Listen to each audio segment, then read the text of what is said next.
और क्योंकि देखें अब कराची में तो मैं आज भी इसे सोच रही थी, मैं रोज़ इनफैक्ट ये सोचती हूँ कि मैंने पिछले महीने इतनी एफर्ट करके मैंने ऊपर से बक्से उतारे अलमारियों के ऊपर से, उसमें से मैंने सर्दियों के कपड़े बाहर निकाले, मैंने गर्मियों के कपड़े तय किए, मैंने गर्मियों के कपड़े उन बक्सों में डाले, मैंने उनको टेपें लगाई, मैंने उन पर लिखा कि इसमें कौन कौन से कपड़े हैं।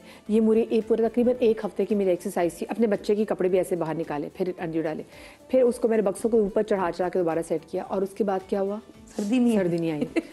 मुझे समझ में नहीं आया कि मैं क्या करूं। अच्छा लेकिन अब ये जो हम मैंने तो अब ये हमने भी किया है। अब मुझे आप ये बताएं, कल कला मेरे पोते पोतियां क्या बताएंगे कि हमारी दादी की कैसे बेइज्जती हुई थी, ऐसे मौसम ने और क्लाइमेट चेंज ने कैसी बेइज्जती कर दी। पर हाँ, मैंने ज़रूर देखा है कि हमारी जैसे दादी वगैरह होती थी तो जब मौसम चेंज होता था तो नए जब लिहाफ बनते थे तो वो क्योंकि मेरी दादी का घर यूज टू बी इन जंग, तो हम जब जाते थे तो वो, और स्पेशली अगर किसी की शादी भी होती थी, मैं बहुत छोटी थी बट मेरी बहुत ज़बरदस्त किस्म की याददाश्त है कि मैं 3 साल के टाइम पे भी बता सकती हूँ कि मेरे सामने जो भी चीज़ें हो रही थी।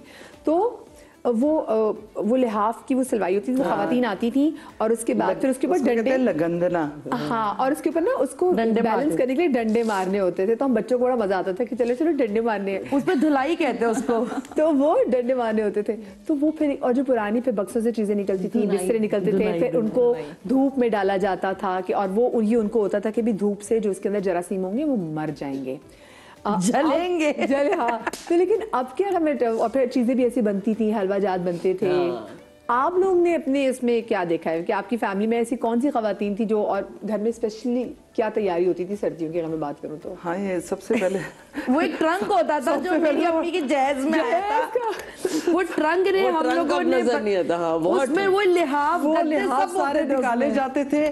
उसके बाद ये वो जो फिनाइल की गोलियां डाली होती थी, नीम के पत्ते डाले हुए होते थे, फिर उनको ले जा, सबसे पहली तो एक्सरसाइज होती थी उसको वो आपने दूसरी तीसरी मंजिल पे ले जाना है और धूप में डालना है, फिर एक दफा दोबारा जाना और उनको पलटने के बाद फिर वो जी आ रही है नीचे, और 4 धूपें लगनी बहुत जरूरी है। और शाम से पहले बाहर नीचे भी आने, क्योंकि हौस से वो गीली हो जाएगी। वो 4 दिन की एक्सरसाइज है, तो ये बहुत जरूरी है। सबके गर्म कपड़े नहीं, अच्छा गर्मी सर्दी आई है या नहीं आई है, आपके सारे कपड़े बंद हो जाते थे और आपको वो मोटे मोटे कपड़े मिल जाते थे। बच्चे हैं तो उनकी लेगिंग्स निकल आती थी, हाईनेक्स निकल आते थे, और वो यूं कर दिया। और सबसे बड़ी बात है वो जमीनी टोपी पहननी लाजमी है आपकी। और जो स्वेटर बच्चों को बनाते हैं ना यूनिफॉर्म, कितने बड़े बड़े कि 3 साल तक चल जाए वो। यही सोच के भी यूनिफॉर्म स्वेटर खरीदी थी, लेकिन 3 साल तो निकालूं मैं। अच्छा, एक चीज जो अच्छी लगती थी वो ये है कि जैसे विंटर स्टार्ट होते थे, खाने पीने जैसे पराठे बनने शुरू होते, वो दोपहर की रोटी का स्टाइल डिफरेंट हो जाता था, मक्खन बहुत ज्यादा ऐड हो जाता था क्योंकि ड्राइनेस बहुत होती थी, साग बनना, मकई की रोटी बनना ज्यादा बनता था, ज्यादा से ज्यादा। अच्छा, और दूसरी बात ये है कि उसके साथ ही ना आप कहते हैं ना वो हलवे और हमारे यहाँ होते थे शक्कर, तो शक्कर का कनस्तर पड़ा हुआ है, देसी घी का कनस्तर। तो जो मेरी विंटर की वो जो सबसे ज्यादा वो ये थी कि गर्मियों में वही घी जो है वो आपको रोटी पे लगा के उस पे आपको रोल बना देते थे शक्कर का। लेकिन विंटर्स में आई लव दैट, हैरान होंगे आप लोग के बहुत खाया है तभी तो नजर आ रहा है। कभी अम्मी से शाम में कहना ना भूख लगी है, तो कोई ऐसी चीज नहीं मिलती थी, कोई आपको बाहर से जाके चीज नहीं, कि ओदे कनस्तर से मुट्ठी बना लो, तो आपने घी के कनस्तर में हाथ डाला और यूं मुट्ठी निकाली तो वो जमा हुआ घी होता। आप इसको शक्कर में फेंक दो, और वो शक्कर में फेंक दिया, नट्स जहाँ पर पड़े हुए हैं थोड़े से उस पर लगा दिया, और वो हाथ में पकड़े हुए और हम निकल रहे, हमने वो घी खाया है। तो वो एक बड़ी चीज़ है और वो मैं आज भी करती हूँ। मेरी कोशिश होती है बच्चों को, जैसे मेरे नवासा नवासे आते हैं तो मैं उनको घी किसी तरह से उनके अंदर चले, चाहे वो चूरी की सूरत में, जैसे हम कुट्टी कहते हैं, चूरी शक्कर वाली कुट्टी। तो वो मुझे मेरे नवासी आके कहती है चूरी बनाते हैं। अच्छा, मेरे बच्चे आज भी माशाल्लाह, मेरी बेटी 30 साल की होगी, वो आज भी कहती है कोई चूरी का माहौल नहीं बनने वाला। मैं अब बताऊँ, मेरे को मेरे अम्मी की हाथ की चूरी मुझे तो पसंद थी। मैं अपनी भाभी से कहती हूँ, मैंने कहा वो आई रिदा मुझे चूरी बना दे, तो चूरी बनाना एक इतना आर्ट होता है, मतलब अब गरम रोटी का, तो मैं कहती हूँ हमारे यहाँ क्योंकि सहरी में चूरी बहुत बनती थी, तो मुझे होता है यार अम्मी ने तो कभी ये कहा ही नहीं कि जितनी चूरी अम्मी ने बनाई, क्योंकि हम शौक से चूरी खाते थे, कि वो कितनी गरम रोटी को उसी वक्त तोड़ना होता था। अच्छा मतिया, उस जमाने जलते थे, उस जमाने में पूरी हलवा खाया ना तो देसी घी की पूरियां होती थी, या आपने पराठा खाया तो ये रिवाज नहीं था आपने जाके हाथ धो लिया। तो मुझे दादी की आवाज आती, सिर ते मान लो, हथा ते मान लो। तो ये एक बड़ी खासी, इसी तरह जैसे आलू आलू बहुत उबलते थे चाट वगैरह के लिए, अम्मी स्कूल भी जा रही हैं आ रही हैं, तो वो जो आलू उबलते थे तो नेवर एवर ऐसा हुआ कि हमने आलू के छिलके छीले और उठा के फेंके, चलो हम गूंद लो। अब वो आलू के छिलके हम गूंद रहे हैं और मल रहे हैं, हाथों पे पैरों पे लगा रहे हैं, तो वो जो स्टार्च और जो व्हाइटनिंग करता है, अच्छा नो वंडर आलू अंडर आइज के लिए भी कहते हैं बहुत, जिसमें वो ब्लीचिंग अच्छा आलू के हाँ छिलके को पकाते भी मुझे हैं। बड़ा अच्छे से याद है, जैसे सलमा आपा ने बोला कि शाम का वक्त, तो मुझे ना बहुत उस वक्त नए नए कॉर्नफ्लेक्स जो आपके होते हैं वो आते थे, तो मुझे बहुत अच्छे थे। हमारी अम्मा थोड़ी देसी टाइप है क्योंकि उनका बहुत बड़ा पीरियड सऊदी अरेबिया में जो है ना वो रहा है, तो वो मुझे याद है कि वो बासी रोटी को टुकड़े कर करके ना चुचड़े से उसको बना के हल्के से घी में या बटर में उसको फ्राई करती क्रिस्पी, और मुझे याद है गरम दूध के अंदर वो डाल दिया करती थी, तो उसको पी लो। तो वो बासी रोटी तो वैसे ही आपको पता है फर्मेंट हो जाती है, वो ताकत देती है, और दूध ये तो भी टोटका है बासी रोटी खाना। एग्जैक्टली, तो शाम के वक्त में वो दूध, मीठा दूध और वो रोटी जिसको हम आप जलेबी दूध कहते हैं, तो ये लाजिम होता था हमारे लिए शाम में, और चीनी वाली रोटी और दही के साथ। बासी रोटी क्यों होती है? वो ज्यादा शुगर को स्पाइक नहीं करती है, शुगर जो है ना काफी ऐसे बासी चावलों के बारे में भी कहा। और मतलब मुझे याद है कि ये मतलब मुझे लिटरली याद आ गया कि हाँ मुझे अब मैं अपने बच्चों को यकीन खिलाऊंगी। तो ये जो कहते हैं ना जो माएँ अपने बच्चों को खिलाती हैं वो लेगेसी रखें, ये फैशन समझ के रख लें। पता है अब मुझे बहुत, मैं रिग्रेट करती थी, जब बचपन में स्कूल जाती थी तो अम्मी ना मुझे कभी चीनी वाला पराठा बना के देती थी, तो मैंने बहुत खाए तो मैं बचपन कहती में। थी चीनी वाला, अम्मी सैंडविच क्यों नहीं है इसमें, चीनी वाला पराठा कौन खाता है, उसमें मुझे तो मैं चीनी वाला पराठा खाऊंगी। मैं बड़ी हो गई, यस, और जब मैं बड़ी हो गई तो मैंने कहा यार अम्मी चीनी वाला पराठा, कैरेमल वाला पराठा, वो मेरे बच्चे कहते हैं कैंडी पराठा, नानो कैंडी पराठा, तो अब वो मुझे इतना वो याद आता है। अच्छा, हमारे यहाँ जो आप चीनी वाला पराठा कह रहे हैं ना, हमारे यहाँ गुड़ वाला बनता है, उसको कहते हैं बुसरी। बुसरी बहुत अच्छी, इतना टेस्टी होता है, और मैंने बहुत खाया। हम भी बनाते गुड़ का।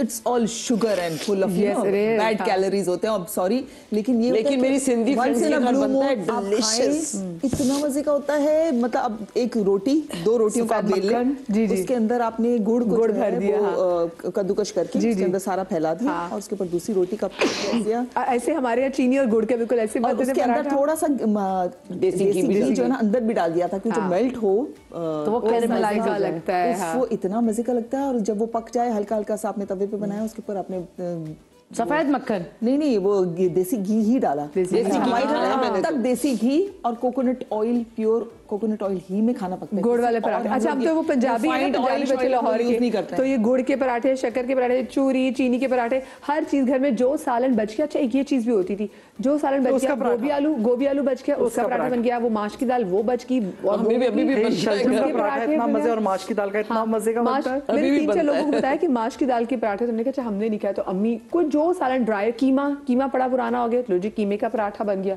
तो ये कीमा भुर्जी बनती थी कि कीमा रात में बच गया, आलू की भुजिया, और उसके अंदर अंडे तोड़े, सुबह के नाश्ते में पराठे के साथ दे दिया गया, आलू वाला आलू की भुजिया। हाँ, तो भुजिया अंडा आलू हो गया, अंडा कीमा हो गया, और पराठे के साथ आपने खा लिया, तो वेस्टेज ही नहीं है। अच्छा, वो थी बेसिकली जीरो वेस्टेज लाइफ की। मैं देखती थी कि अगर किसी के कपड़े, जैसे फर्ज करें, मैंने ये भी बहुत देखा था, सलीका तो खैर बेइंतहा था, ये तो फास्ट फैशन अब आ गया और हर ब्रांड्स को अपने कपड़े बेचने हैं। अभी एक ब्रांड, फेवरेट ब्रांड, उसने कपड़े बेचे हैं और जैसे इसकी कलेक्शन बिकी है, 2 दिन बाद उन्होंने अनाउंस कर दिया जो हमारी अब अनस्टिच कलेक्शन आ रही, तो आपको ना हर ब्रांड ने पीछे लगा दिया।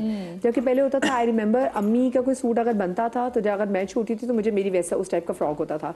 उसके बाद जब मेरी बहन की बेटियां हो गई तो हमारे सूटों में से जो कपड़ा बचता था उनके बहुत प्यारे, मेरी अम्मी खुद फ्रॉक्स बनाती थी, स्वेटर्स बनते थे। और फिर अगर आपको लगता था कि हाँ भी कपड़ा बहुत जबरदस्त है, छोटा हो गया, तो आप दुपट्टे में से फ्रॉक्स। लेकिन आपने नोट किया है कि पहले की जो कपड़े क्वालिटी होती थी वो बहुत अच्छी होती थी, कलर्स नहीं होती थी। अब तो आपने कोई लॉन का आप कपड़े लें और 3-4 दफा उसको धोया, उसके सारे कलर्स जो होते हैं ना डल हो जाते, फेड हो जाते हैं। आपको वो मजा नहीं आता कि आपकी नस्लें वो पहने, कोई नहीं पहनता। आपने 4 दफा पहनने के बाद आपने अपनी किसी को दे हमारे वो पुराने वाले स्वेटर्स तो आज तक चल रहे हैं, अम्मी की शॉलें आज तक चल रही हैं।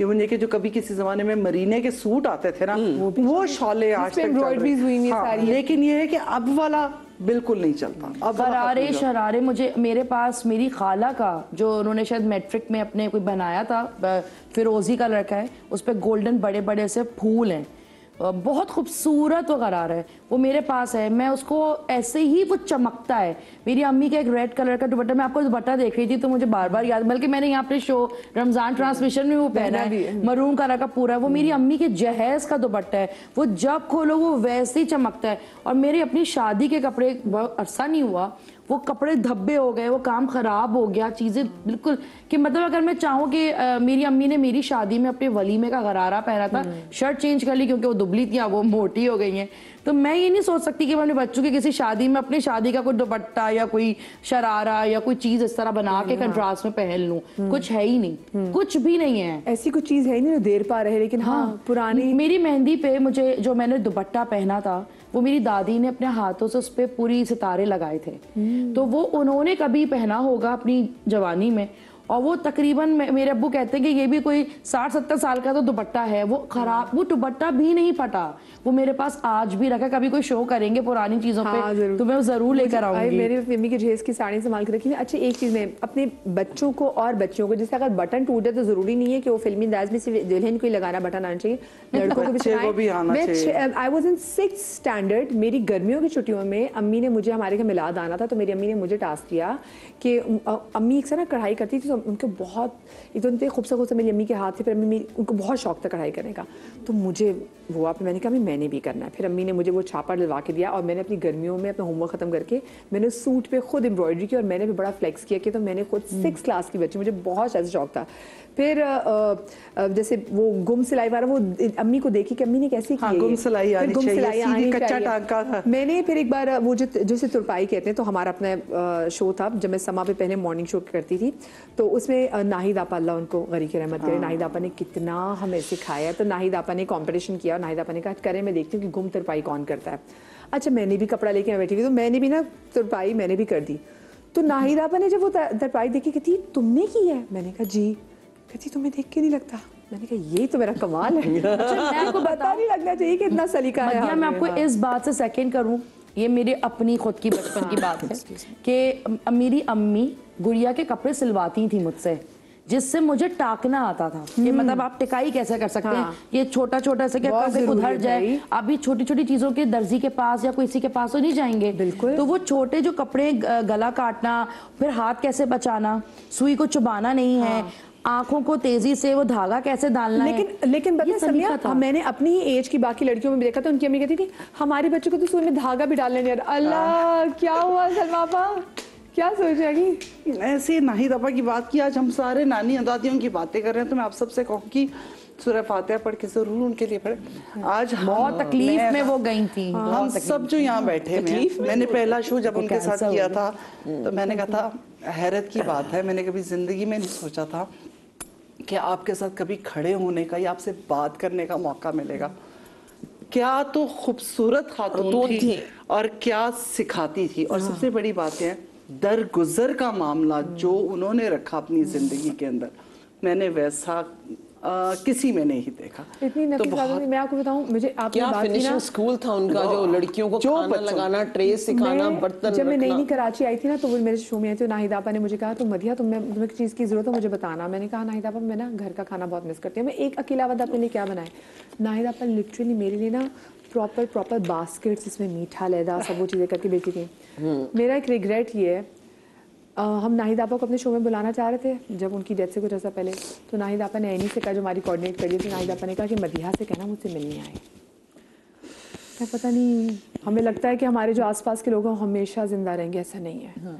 और मैं किसी चीज़ में बिजी थी और मैं नहीं जा सकती, और अक्सर ऐसा होता है। व्हेन शी पास्ड अवे, और मुझे वह नाहिद आपा ने कहा था कि मदिहा से कहें मुझे मिलने आए।